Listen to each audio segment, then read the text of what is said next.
Janasena party ప్రధాన కార్యదర్శి MLC నాగబాబుకి hand ఇచ్చేశారా? ఆయన కళ నెరవేరే అవకాశం లేదా? మంత్రి కావాలనుకుంటున్న కోరిక తీరడం లేదా? ఇలాంటి సందేహాలే కలుగుతున్నాయి. తాజాగా Janasena party chief DCM Pawan Kalyan, ఇప్పుడు నాగబాబు ఇద్దరు చెబుతున్నటువంటి మాటలను బట్టి చూస్తే ఏపీ క్యాబినెట్లో విస్తరణ ఇప్పుడప్పుడే ఉంటుందా అనే సందేహం కలుగుతుంది. ఒకవేళ మంత్రివర్గ విస్తరణ జరిగినప్పటికీ అందులో నాగబాబుకి ఛాన్స్ ఉంటుందా అనే అనుమానం కూడా బలపడుతుంది. నాగబాబుకి మంత్రి హోదా విషయంలో ఇంకా ఎలాంటి నిర్ణయం తీసుకోలేదు, ఇంకా కొంత టైం పడుతుంది అన్నట్టుగా పవన్ కళ్యాణ్ తేల్చేశారు. ఆ వెంటనే నాగబాబు కూడా తనకు పదవుల మీద ఆశ లేదని, జనసేన పార్టీ కార్యకర్తగా ఉండడమే తనకి ఇష్టమని చెప్పుకొస్తున్నారు. మరి అలాంటి నాగబాబు ఎమ్మెల్సీ ఎందుకు తీసుకున్నారు? ఎమ్మెల్సీ పదవి సైతం ఆయన ఎందుకు కోరుకున్నట్టు? హుటాహుటీని వచ్చి నామినేషన్ వేసి ఎమ్మెల్సీ అయిపోయి ఆ తర్వాత మంత్రి అయిపోదామన్న ఆశతో ఎందుకు సాగినట్టు? ఇప్పుడు మాత్రం కేవలం తాను జనసేన పార్టీ కార్యకర్తగానే ఉండడం ఇష్టమన్నట్టుగా చెప్పుకొస్తున్నారు. అంటే మంత్రి పదవి దక్కే అవకాశం లేదు కాబట్టి ఇప్పుడు తను కార్యకర్తగా ఉండడానికే ఇష్టపడతాను అనే మాటకు వచ్చారా? అనేక రకాల ప్రయత్నం చేసినప్పటికీ మంత్రివర్గ పునర్వ్యవస్థీకరణ వైపు కూటమి అధినేత చంద్రబాబు అడుగులు వేయలేకపోతున్నారా? ఇలాంటి సందేహాలే బలపడుతున్నాయి. లేదంటే వాస్తవానికి నాగబాబు చివరి నిమిషం వరకు రాజ్యసభ ఎంపీ సీటు కోసం పట్టుబట్టారు. రాజ్యసభ ఎంపీ పీఠం కోసం జనసేన వెనక్కి తగ్గడం లేదు కాబట్టే ఆఖరికి చంద్రబాబు మంత్రి పదవిని ఆశ చూపి మొన్నటి డిసెంబర్ నాటి రాజ్యసభ ఎన్నికల్లో తెలుగుదేశం పార్టీ అభ్యర్థి సానా సతీష్కి లైన్ క్లియర్ చేసుకున్నారు. ఆనాడే నాగబాబు కోసం అధికారిక లెటర్ హెడ్ మీద చంద్రబాబు స్వయంగా త్వరలో నాగబాబుకి మంత్రి పదవి ఇస్తాం అంటూ ప్రకటించారు. ఆ త్వరలో అని చెప్పింది ఇప్పటికి 8 నెలలు గడిచిపోయినా ఎప్పటికీ మోక్షం కలగలేదు. దాంతో ఇక నాగబాబుకి మంత్రి హోదా ఆశ పెట్టుకున్న నిరాశ తప్పదా అనేటువంటి చర్చ మొదలైంది. ఈ చర్చకు తగ్గట్టుగానే పవన్ కళ్యాణ్, నాగబాబు ఇద్దరి కామెంట్స్ కనిపిస్తున్నాయి.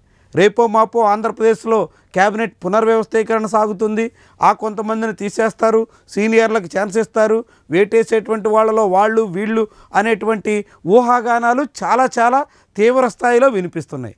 వాస్తవానికి ఊహాగానాలు అనేదానికన్నా ముఖ్యమంత్రి అలాంటి హింట్స్ ఇచ్చారు. కొంతమంది మంత్రుల పనితీరుని బాగలేదు అన్నట్టుగా అధికారికంగానే లీకులిస్తూ వాళ్ళ మీద వేటు వేసే యోచనలో ఉన్నట్టుగా సంకేతాలు ఇచ్చారు. అలాంటి తరుణంలో ఖచ్చితంగా మంత్రివర్గ పునర్వ్యవస్థీకరణ ఉంటుంది అని అంతా ఆశించారు. మంత్రివర్గ పునర్వ్యవస్థీకరణ జరిగితే నాగబాబుకి ఛాన్స్ ఉంటుంది అని అంచనా వేశారు. కానీ ఇప్పుడు నాగబాబుకి మంత్రి పదవి ఇవ్వాలంటే జనసేన పార్టీకే కాదు, చంద్రబాబు కూడా చాలా పెద్ద సమస్యగా మారింది. నాగబాబు కాపు కులానికి చెందినటువంటి నేతగా ఆయన్ని క్యాబినెట్లో తీసుకుంటే కాపు కోట 5వ మంత్రి అవుతారు. కాబట్టి నాగబాబుకి ఇవ్వడం కోసం ఎవరో ఒక మంత్రిని పక్కకు తొలగించాల్సి ఉంటుంది. అందులో జనసేన తరపున 2 కాపులు ఉన్నారు కాబట్టి పవన్ కళ్యాణ్ ఎట్లానూ తప్పుకునే అవకాశం లేదు కాబట్టి ఇక కందుల దుర్గేష్ మీద వేటు వేయాల్సి ఉంటుంది. కందుల దుర్గేష్ ఇటీవల కాలంలో టూరిజానికి సంబంధించి చంద్రబాబుతో అత్యంత సన్నిహితంగా మెలుగుతూ అన్ని రకాల విషయాల్లోనూ యాక్టివ్గా పనిచేస్తున్నారు అనే ముద్ర వేసుకోగలిగారు. అలాంటి నాయకుడిని తొలగించడం చంద్రబాబుకి ఇష్టం లేదు. కాబట్టి నాగబాబుని తీసుకోవడం కన్నా మరికొంతకాలం జాప్యం చేయడమే ఉత్తమం అనే ఆలోచనకి చంద్రబాబు వచ్చినట్టుగా కనిపిస్తుంది. ఇదే మాటను సీఎం నేరుగా డీసీఎంకి తెలియజేయడంతోనే ఇప్పుడు పవన్ కళ్యాణ్, నాగబాబు స్వరం మార్చేశారా అనే అనుమానం కలుగుతుంది. ఎందుకంటే చాలా కాలం పాటు పవన్ కళ్యాణ్ మంత్రివర్గంలో నాగబాబు చోటు కోసం పట్టుబడుతున్నట్టు కనిపించింది. వాస్తవానికి స్వయంగా పవన్ కళ్యాణ్ జనవరిలో ప్రకటించారు, ఉగాది నాటికి నాగబాబు ఎమ్మెల్సీ అవుతారు, ఆ వెంటనే ఆయన్ని మంత్రివర్గంలో తీసుకుంటాం అంటూ చెప్పుకొచ్చారు. కానీ అది ఉగాది తర్వాత ఇప్పుడు ఏకంగా శ్రావణ మాసం కూడా ముగిసే దశకు వచ్చేస్తున్నా అలాంటి సూచిక సంకేతాలు రాకపోవడంతో చివరకు స్వరం సవరించి ఉన్న ఎమ్మెల్సీ హోదాతోనే సరిపెట్టుకోవడానికి మెగా బ్రదర్స్ సిద్ధమైపోయారా అనే అనుమానం కలుగుతుంది. అదే కాకుండా క్యాబినెట్లో ఒకేసారి 2 అన్నదమ్ములకి చోటిస్తే అది రాజకీయంగా తప్పుడు సంకేతాలు కూడా పంపుతుందన్న అభిప్రాయం చంద్రబాబులో ఉండొచ్చు అనే మాట కూడా వినిపిస్తుంది. కారణాలు ఏమైనప్పటికీ చంద్రబాబు ఇప్పటికిప్పుడు నాగబాబుకి తన క్యాబినెట్లో చోటిచ్చే అవకాశం లేదని తేలిపోయినట్టుగా కనిపిస్తుంది.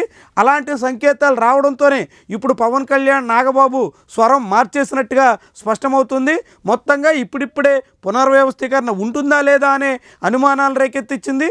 ఒకవేళ పునర్వ్యవస్థీకరణ ఉన్నప్పటికీ నాగబాబుకు మాత్రం మంత్రి పదవి దక్కే అవకాశాలు అతి నామమాత్రం అన్నది స్పష్టమైపోయింది.